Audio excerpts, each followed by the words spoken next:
Hi everyone, Steve here. I wanted to jump in before the episode starts to make a request.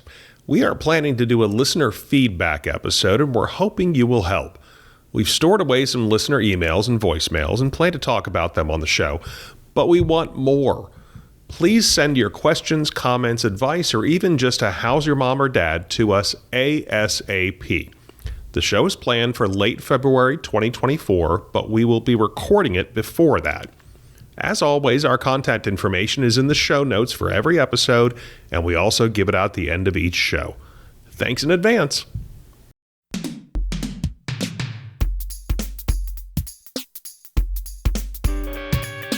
Hello, everyone. Welcome to another episode of Caregiving Gen X Style. I'm Steve Mullen. And I'm Jennifer Mullen.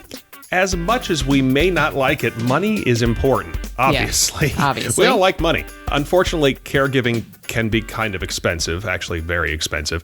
If your loved one doesn't have a lot of money, that cost may then fall to you, the caregiver. In this episode, we'll talk with a guest who will have some advice to help us not to go broke while taking care of our elderly loved ones. But first, Jennifer, how is your mom?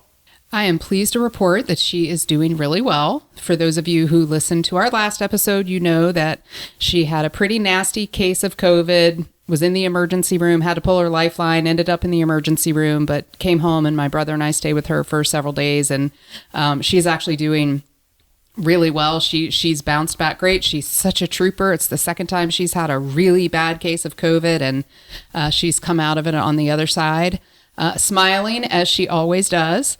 So one thing I didn't share last week, I just have to share because I was clearing out some photos on my phone today and reminded that, you got to find a little levity when you can, when you're in the middle of these situations. And I always get a laugh, as does the rest of the family, about how loudly Gagi snores. So, of course, as I was staying with her one night last week, I could not help myself. I had to get video of her snoring. As you know, Steve, I dropped it in the family chat. It was epic, right? It was. Freight train doesn't quite describe it. It is crazy how loud she snores. She's not a big woman. She's not. So, of course, I got another chuckle out of that again today. I can laugh about it because I know she's doing well and feeling much better, and I can laugh about it. And she's pretty good-natured. She knows that we like to poke a little fun at her about how loud she snores. But you were trying to work from home from her apartment during that, which made it very difficult. It was a little challenging. Thankfully, I wasn't on any calls. If I had been, I would have had to take my laptop in the other room. Right. But it was a little bit, I'm sitting there trying to work and trying to think, and then these like massive snores would come out of her. So that's always fun, and I think the kids love it too. They got they do. They got a good chuckle out of it. So, Steve, how is your mom? She's doing good. A little funny story from a few weeks ago. I went over there and she asked me to strip the sheets off her bed and remake her bed. Don't even ask why I'm doing this and not the CNAs. It's a long story, but we won't get into that. I was pulling up her blanket, and she said, "Oh, that reminds me, Susie," who's one of her favorite CNAs. Susie had asked me where I got that blanket from, and I was trying to remember. And I said, "Well, I really have no idea." She said, "No, I think it came from Grant's." I said, "No, Mom, it didn't come from Grant's. Grant's is a department store from where she grew up in Pennsylvania that closed down, I think, in 1981, 1982. It definitely wasn't that." And then she said, "Oh, I think I know what's that store that has the Target symbol out front?" I said, "Target? That's it." And she was so happy, but I mean, she was so close to figuring it out on her own. Well, she did kind of figure it out, I guess. She did. And I, these are the things that kind of remind me, she does have a dementia diagnosis. Yeah. And, little things like that, for the most part, she's pretty sharp. But little things like that make me remember, oh, that's right. She does have some memory issues. Yeah. That's it. What is that? That reminds me of Charlie Brown. Oh, yeah. It's from Charlie Brown, from the Charlie Brown Christmas special, when she's trying to figure out what his diagnosis is. And she says, "I can't remember what the one," but he says, "That's it." Yep. And she bowls over. Yep. It was very much like that, actually. Awesome. That's awesome. Well, Steve, we all know in healthcare, healthcare in the United States is very expensive. Whether your loved one has Medicare, Medicaid, or private insurance, the costs can be absolutely enormous. So if you're taking care of an elderly loved one and they don't have much money, that could definitely be disastrous for you, the Gen Xer who is hoping to someday retire. And we all hope to someday retire. I hope so. We do. Our guest for this episode has some advice to keep us from going into debt while caregiving. She is Dalene Higgins from Elevate Finances. She's a personal finance advisor based in Utah, who also has her own podcast called Wealthy After 40 that's aimed at helping us Gen Xers eventually get to retire. Yes, I'd like to be wealthy after 40. We should listen. Dalene, welcome to the show. Thank you, Steve. I'm excited to be here and chat. So first off, you are a Gen Xer, and Yes. Which is great because we have had guests who are not, and I sometimes feel like I have to point that out, which is a little rude. But you are a Gen Xer, and you did have your own caregiving journey. Do you mind telling us about it? Yeah, so I took care of my mother and my father. I was the one available who lived within about a 7-minute drive of their home, and so started helping them towards the end, with their assistance of driving them to the doctors because neither one is driving now, and picking up medications for them, picking up food for them because they forgot something or didn't have. My brother did grocery shopping, and my dad was really the caregiver in the moments of my mom having received her dementia diagnosis. And I was supporting him in that role. He had glaucoma, so he was nearly blind. And being able to help him get the medications to my mom, he couldn't see inside a pill box because it was white. And he's just like, what if I don't get them all? So I would go over every day and set them in 2 different areas because we had to hide the one because, mom forgot she didn't take it, or that she already took them when she would take them again. So we had the strategy. I'd go over 6 days a week. My sister went over on Sunday. And we did this for about a couple years. And then my dad fell, which ultimately was heart related. He was in heart failure, broke his back, and 3 weeks later, he was gone. Wow. Oh. And so caregiving for him, other than my support role, but he was, vacuuming the house, cleaning up the kitchen, taking care of laundry. Like he literally was doing it all. And then we lose him. And so my mom is in this, dementia, which when you lose a loved one, the dementia person, they can excel more quickly into that level of, dementia and stuff. So my mom, she kind of forgot him, but then she remembered him. But we were all willing to step in and take a role of 24-hour shifts. So some of us, we did it in 24 hours consecutively. Others took 2 different shifts. But we were able to take care of my mom. And now I took care of all of the finances and making sure the medications were full, making sure that they had enough from the pharmacy. But it worked really well. And we were able to care for her for just about 14 months. She actually passed on her birthday. So I love that for her. I don't get as sad on my dad's birthday. I get sad on my mom's. I don't. It's her birthday, death date kind of together. It's kind of this, I don't know. I just love it for her. And it's been great for us. And so, yeah, we lost her in 21. So I have been on the flip side of it, but enjoyed my journey in reflection and grateful for that. And yeah, caring for them. Luckily, they did have money. So I just wanted to share that. They had done really well and prepared, but yet it took some management on my part at the end as well, as some of the kids are still thinking that mom and dad are giving handouts. And it's just not the way it worked at the point that we were having to provide some more care. Well, I want to ask you about your podcast actually in just a moment, Dalene, but I just want to touch on something that you just said, which I do think is really important to remember. And we talked about it briefly before we started this interview with you, but I love that you said that you were grateful for the time that you had with them and always trying to remember, the positive moments in the middle of all that. And that's kind of like my story about my mom snoring really loudly, which just makes me laugh. And I know that it is going to forever make me laugh when I think about it. And, really trying to appreciate those moments when you are in the middle of it. Yeah, it's hard. I mean, I know there was a point, my mom ended up forgetting all of us siblings, except for my oldest sister. She was not the oldest. And so it was a little difficult to take that role and trade and stuff. But yet there was several times that she stuck her tongue out at me because I don't know why I was made to be the one to make her do things. And then she'd get upset she'd stick her tongue out at me. And the first time she did it, I was like, oh yeah, I'm pretty sure I did that to you too. So fair enough, you know, and just rolling with the punches and realizing that it really was just such an honor to take care of her. And another thing that got me through was remembering that she's safe, secure, and happy. So we took care of her in her home. We all went to her home. We left her in there, although she forgot that that was her home where she raised her family. But neither here nor there. It was comfortable. She knew how to get around. And so she always wanted to go home. She wanted, I think, one of her childhood homes.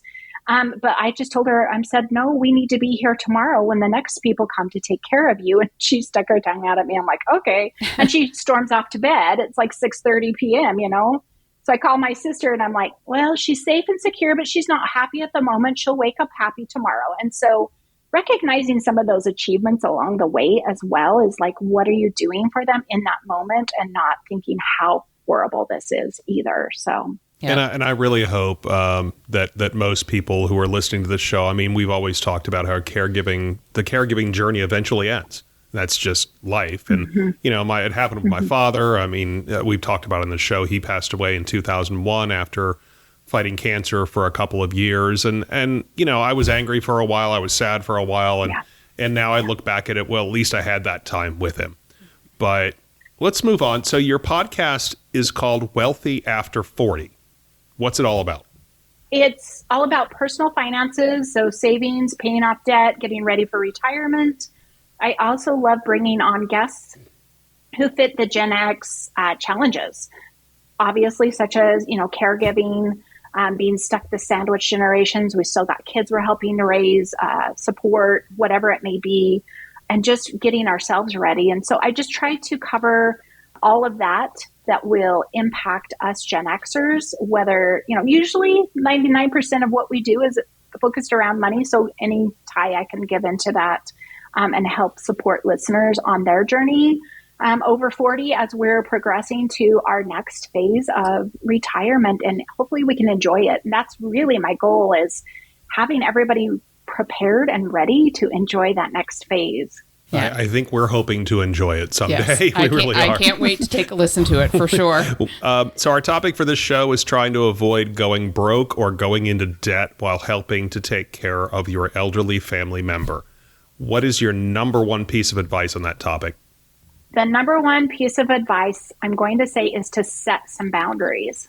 So you may find yourself in the role before you're able to set some boundaries, but if you're not there yet, hopefully this will spark some ideas. And what I mean by setting boundaries is knowing what you can and are willing. And if you have a partner or spouse with that, they need to be included in that, as well as to, if your parent or parents need financial support, can you do it? How much can you do it? And, you know, deciding what that is. Because I think that's important to have that resolved before you head into it. We all want to help families and provide for them and support them. And, you know, it is different with parents to, you know, want them to feel comfortable. They did so much for you. So I can feel that pull, but yet I don't think that we should sacrifice our future to nil. And I'm going to say that, you know, to that extreme, you know, to support our parents. But yet, if you're able to, and you're wanting to and willing to, I think you can set those boundaries of, I'm willing to be able to do this or support you in this. But sometimes we may not know if our parents are financially sound, because the generation raising us Gen Xers talked about money a whole lot less than we talk about money. Mm-hmm. So to take on that first conversation of approaching your parents, I gave this piece of advice the other day, and I said, rather than going to your parent and say, well, do you have money to take care of yourself? You know, you can approach them and say, does the person who needs to know at the time that we need to provide care know what they need to do and where all of that information is, just to kind of get that conversation going on more of a general. Because if they haven't thought about, I need to get, you know, power of attorney, power of all those things, and then hopefully a will or a trust in place, that will get them thinking about it. And letting that person that person is the executor know what they need to do. And then hopefully they're more willing to start open up and talking about it. And then you can kind of start, going into these sections of do you have money to provide for your care? What do you want your care to look like? I think that's really important. What are their wishes? What are their desires? And then, trying to fit that with the money that they have, but also knowing what you're able and willing to do, and immediately set those boundaries. And if they're still able, that you can set the boundaries with them. Well, I'm sorry, or, oh, great, I can do, however you want to approach that. That's really good advice. Yeah, it reminds me of a lot of conversations we've had on this show before about just trying to figure out the best way to approach some of these difficult conversations. So I like the way that you just sort of laid that out. That's a good way to do it. Now, Steve and I aren't really in this situation at all. We'll preface this next question with that, but we know that frequently, caregivers, become sort of the sole breadwinner, maybe not only for their own family, but also for their aging parents, right? Maybe those conversations that you just talked about haven't happened, and now they're in a situation where they are having to care for their aging parents. How much damage can that do to our generation? If that happens to someone in our generation, how much damage does that do to our future retirement plans? Gosh. Well, hopefully you're prepared. And like I said, with the boundaries, hopefully what extra you have to give. And what I mean by that is hopefully you're already saving for retirement and putting away, and that portion and percentage is not where you need to pull from. But in a sense, if you're nearing the end, if you did have to, I don't think it would do as much damage, because you've had all the years up to now, and it's going to continue to grow whether you're putting into it or not. Thankful for that. But yet, if you can, as quickly as you can, get back to adding to that. So allowing yourself to not, and I don't want to say to not let you achieve your dream, because I think there's different levels of those dreams and things that life happens that makes us change. And so being prepared for a shift from savings to supporting a caregiver, but sometimes that caregiving can last for many years. And that's the other aspect you need to think about. As we were caring for my mom, and going through it, and really we took it by day, week by week. And I would look at my sister and I'm like, oh my gosh, some days I felt like I could keep going for years. And other days I was like, oh my gosh, this is a lot, because, you just care for them so much. And then remembering a neighbor of hers, they took care of a mother for 10 years with dementia. Wow. So, yeah. So I just want to throw that out there and say, be careful in your committing of that long term. And, trying to, maybe pausing. I love to use the word pause, because it doesn't mean end. It means I am just not having it right now. And so if you have to pause it, maybe to help them through a certain amount of time, or if you can say to them, all right, this will help us get this far, like that would be something definitely to consider. And depending on how well you've done prior to that, I think depends on the damage you would do at that time. Right. Well, it reminds me a little too, like when Steve and I have spoken with our financial advisor, and we're, talking about, our kids and paying for their college, and, balancing out what can we realistically put away in their 529s for all their years, and also still plan for our retirement. Right. So, and it's the same thing. I think when you're caring for someone on the other side of the sandwich, it's the same thing. You have to think about what you have left, how you're setting yourself up for success while also still caring for your loved one. And I will say, I think, our moms are in very different situations. My mom is on a very limited income,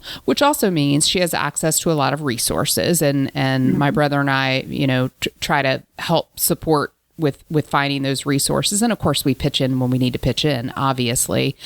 Steve's mom was in a different situation. Steve's father left her in a pretty good financial situation. But Steve, you definitely talked to your mother's financial advisor when we were picking out the assisted living facility for her. It was, okay, you could live in like the Mac Daddy assisted living facility, but it's only going to last for X number of Sure, years. sure. And I mean, that's an Yes. example of, I mean, like Jennifer said, my mother has, she's in good shape, but we really had to, when she was moving into assisted living, which really was kind of a necessity, she needed help. We couldn't give it in our home.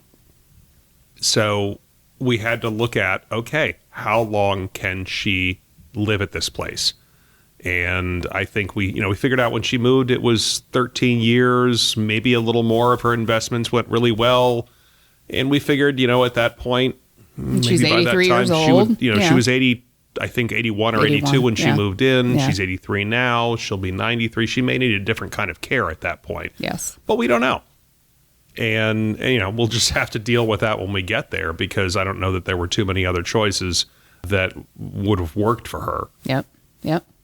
What about parents who do have some money, like we were talking about, but are terrible at budgeting, which my mother actually has a bit of a problem with, but therefore are frequently asking their money to tide them over, which Their my mother children. doesn't do. They're asking their children to tide Asking them their over. children, Yeah. rather.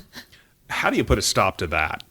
I love to say because this can go on the flip side with adult children or even teenage children, right? Well, what is the necessities? You've got all the necessities. So, kind of gearing them back to that.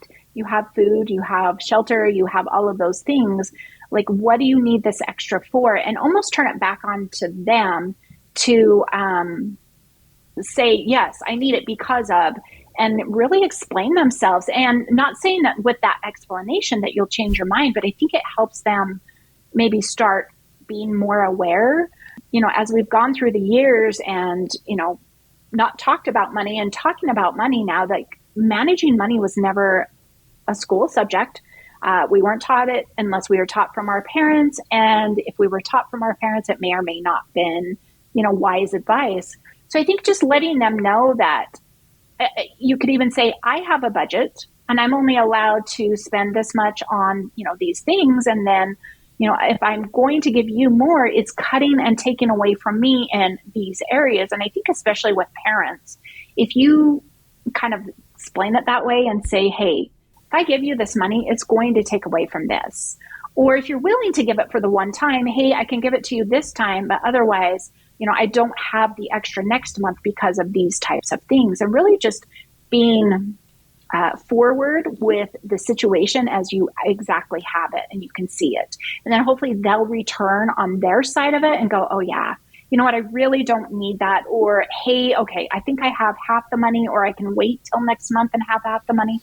Really start opening that dialogue to allow for, better conversations and that willingness to say, see, you just don't need it, or I'm sorry, I can't support you. So I hope that helps somebody is really trying to talk in what it is you're going to, quote, lose. And I think as a parent, most parents, I know not all parents, they'll be like, oh, I don't want my child to miss out on that. But I think that's a good way to kind of strategically approach them and let them know. Or if you want to nip it in the bud and say, I can give you to this one time, but then I'm done after that. Right. And we talked about emergencies in the last episode. But so it sounds like what you're saying, with these parents who were never very good at budgeting, maybe be a little impulsive or whatever. It sounds like you're trying to teach them almost after the fact how to budget their money. Yeah, exactly. It's never too late to learn. I think it's important to help them.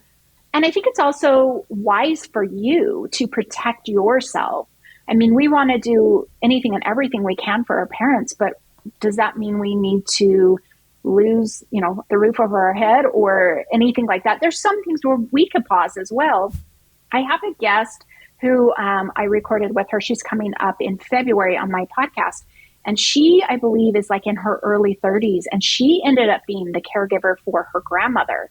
And she spent all of her savings to do it. Gosh. Oh, my goodness. And yeah, and luckily she does have age on her side, right? Being young. But yet, I think this is definitely a subject that we need to talk more about. We need to start realizing, like, we can't just, well, number one, we can't just live on Social Security. I'm going to be point blank with that. Mm-hmm. So we've got to be saving for retirement and other means. And then within retirement comes a whole slew of expenses.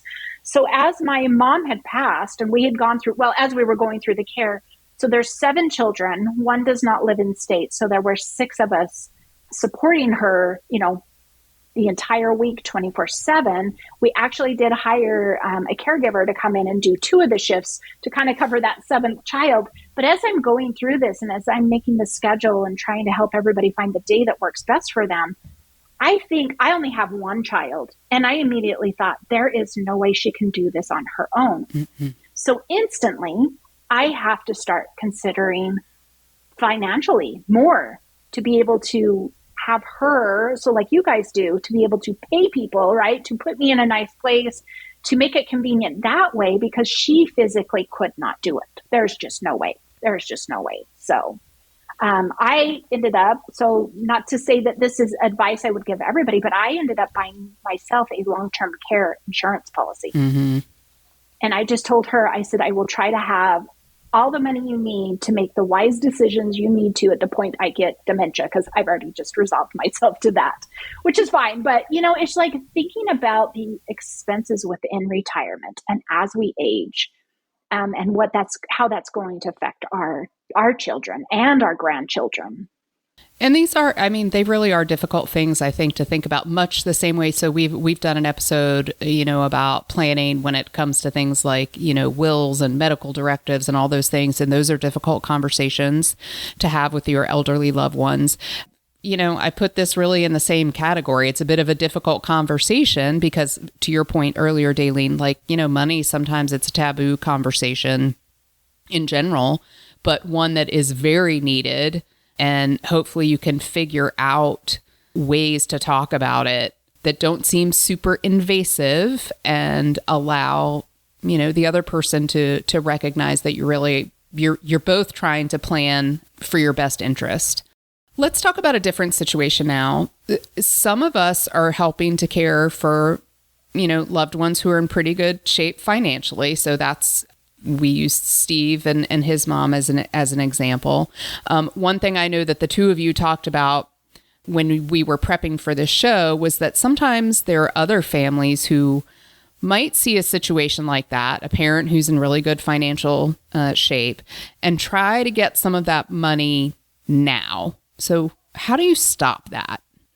Yeah, so I'm just going to share a little bit of the example of my family, because my parents, not that they were well to do. Luckily, my dad had a pension. It continued to come in, but yet care could definitely have, exceeded that. So they did have their savings and stuff. Plus we had the home, but yet family would come to them. So this was before my dad passed, and they were like, we need things for this and this and this. And at the time my dad was getting a new roof on his house. And I finally just had to say, no, and I do have that personality. I've grown into it, that I can just go and say no, because we don't know what extended expenses are going to be like. And you guys see these numbers, and yes, mom and dad are doing really well, but it even goes to like Steve's situation where he's like, his mom is set pretty good, but what if she lives till she's 100, right, or 105, which I go to a senior care facility once a month, and May, she's 102. And so it's like helping them understand the impact as well, I think is important, but it definitely can be very, very difficult.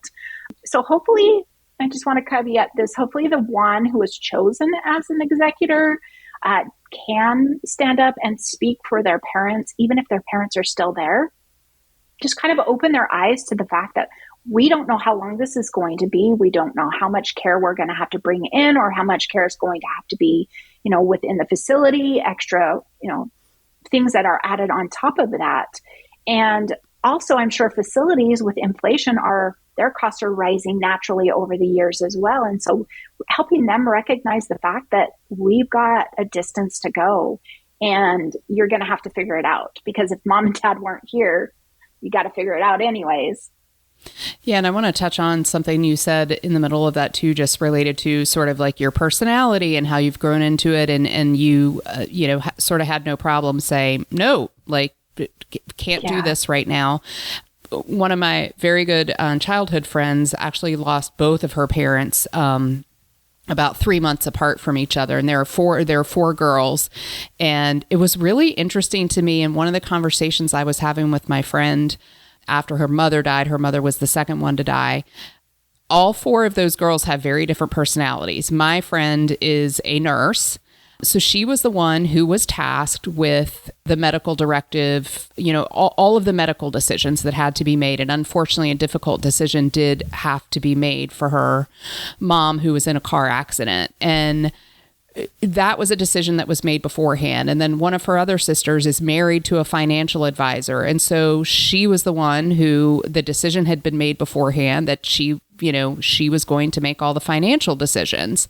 And I thought that was actually really interesting, that especially if you have families, and it sounds like you, Dalene, I mean, goodness, one of seven, there is a little bit of added, I don't know that luxury is really the right word, but maybe to think about each person in your family, what their personalities are, and ultimately what their strengths will be when those tough decisions have to be made. Yeah, that's so true. I mean, luckily with my parents, we didn't have to make those hard decisions. I know with my sister-in-law, that decision had to be made as well. And yeah, not easy, but yeah, to be able to support the role. So I ended up having power of everything. My parents didn't split it, which I've seen some situations where the splitting of it, like you were talking about, they kind of clash. Well, I'm not going to pay for that care. Well, I've decided this care. And so, I don't know how I feel about that other than, I guess it can work out just as well. But as I was, going through my role as well, luckily my parents told all of my siblings I was the executor. And so they kind of primed it in that situation. But even to the very end, because after, 14 months, I had two siblings that were like, we just can't do this anymore. And we feel this way and this way and this way. And we had already decided not to. And even in that moment, I'm like, oh my gosh, what if they do? And my sister said to me, so I did have a lot of backing and a lot of support.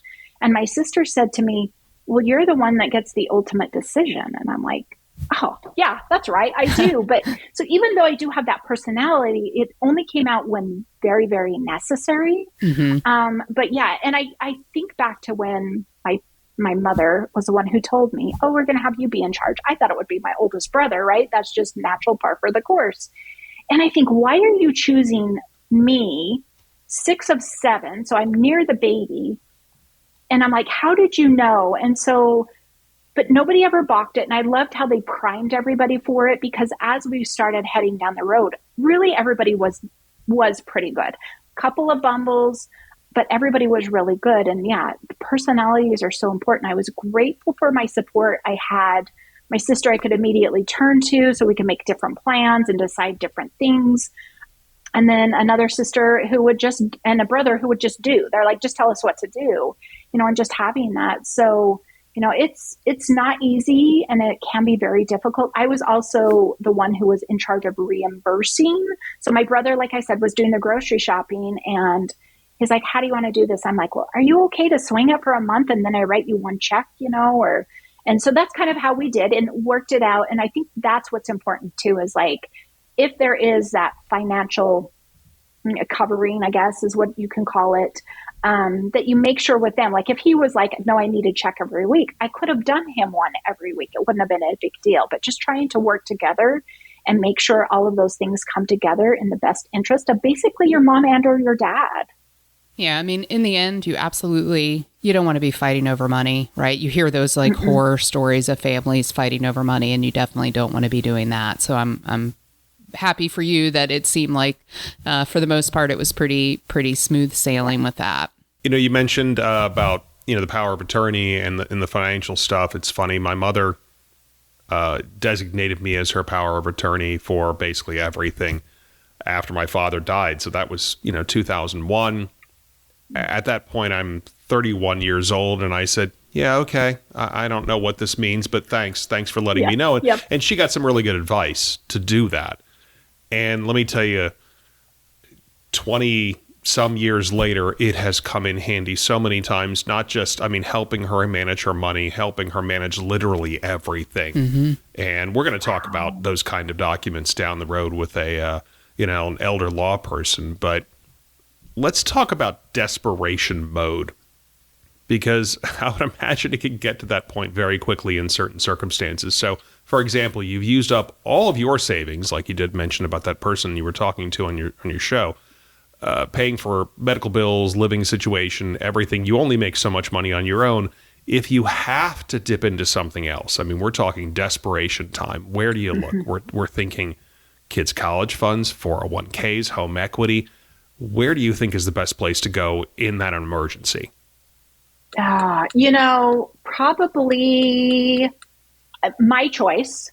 So thinking of the options you gave me and my choice, I would choose home equity, because if, number one, I don't love 401k loans. And if you did pull money out of 401, you're going to have the penalty and taxes as well. So thinking that way. And secondly, setting your kids up for future success, I think is key. So that's another reason why I did not choose that. Although maybe that would be a backup to the home equity.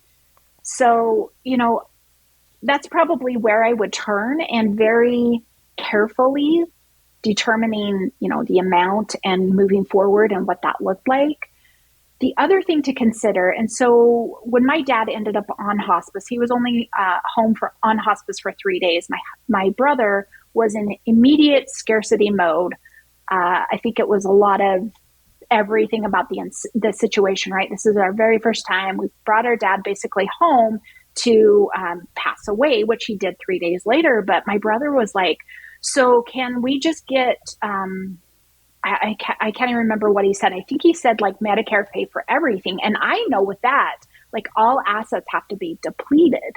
Now, if your loved one maybe has some assets that they could deplete first, I would maybe suggest that, except for, because I'm thinking, well, number one, I knew financially my father was okay, my mother, and that we could care for them for a certain amount of time, because we had this pension coming out every single month besides the savings that they had just done so well to live on. Yes, we did have the equity in the home, but we were also living in the home with them, or that's where we were caring for them.